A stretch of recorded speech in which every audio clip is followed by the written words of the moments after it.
Live സ്നിപ്പറ്റ്സിന്റെ ഏറ്റവും പുതിയ വീഡിയോയിലേക്ക് ഏവർക്കും സ്വാഗതം. നിങ്ങൾ ഈ ചാനൽ ആദ്യമായിട്ടാണ് കാണുന്നതെങ്കിൽ പ്ലീസ് ഒന്ന് സബ്സ്ക്രൈബ് ചെയ്യണേ, കൂടെ ആ ബെൽ ഐക്കൺ കൂടെ ഓൺ ചെയ്യുക.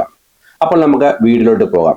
ബിഗ് ബോസ് മലയാളം സീസൺ 8 അഗ്നി പരീക്ഷയുടെ ഏറ്റവും പുതിയ അപ്ഡേറ്റ് ആണ് ഈ വീഡിയോയിലൂടെ നമ്മൾ പങ്കുവയ്ക്കുന്നത്.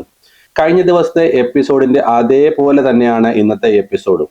ഇന്നലത്തെ എപ്പിസോഡിൽ 40 പേരിൽ നിന്നും 20 പേരെ മാത്രമേ തിരഞ്ഞെടുത്തിരുന്നുള്ളൂ. അതിൽ 3 ടീമുകളായി തിരിക്കുന്നു. അവർക്ക് ടാസ്ക് കൊടുക്കുന്നുമുണ്ട്. ടാസ്കിൽ വിജയിച്ചവർക്ക് ഇൻഫിനിറ്റ് പെൻഡ് നൽകുന്നു, ബാക്കിയുള്ളവരെ ഡേഞ്ചറസ് സോണിലേക്ക് മാറ്റുന്നുമുണ്ട്. ഇതേപോലെ തന്നെയാണ് ഇന്നത്തെ എപ്പിസോഡ്. കഴിഞ്ഞ ദിവസം റനീഷ പറഞ്ഞിരുന്നു ബാക്കി 20 പേരുടെ കാര്യം എന്താവും അറിയില്ല എന്ന്. ആ 20 പേർക്കും ഇന്ന് അവസരമുണ്ട്. അതിൽ നിന്നും 3 ടീമിലേക്കും ആളെ സെലക്ട് ചെയ്തു. അവർക്ക് വെവ്വേറെ ടാസ്കുകൾ കൊടുക്കുകയും ചെയ്യുന്നുണ്ട്. ആ ടാസ്കുകൾ വിജയിച്ച 3 പേർക്ക് ഇൻഫിനിറ്റ് പെൻഡന്റ് ലഭിക്കുകയും ചെയ്തു.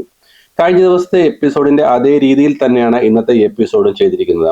അതിനിടയിൽ മത്സരാർത്ഥികളും ജഡ്ജസും തമ്മിൽ ചെറിയ രീതിയിൽ തർക്കം ഉണ്ടാകുന്നുമുണ്ട്. രഞ്ജനി ഹരിദാസ് അല്പം ഓവറായോ എന്നും സംശയമുണ്ട്. ഗെയിമിൽ ഒരാൾക്ക് മാത്രം ഫേവർ ചെയ്തോ എന്ന് പ്രേക്ഷകർക്ക് തോന്നിയാൽ തെറ്റ് പറയാൻ കഴിയില്ല.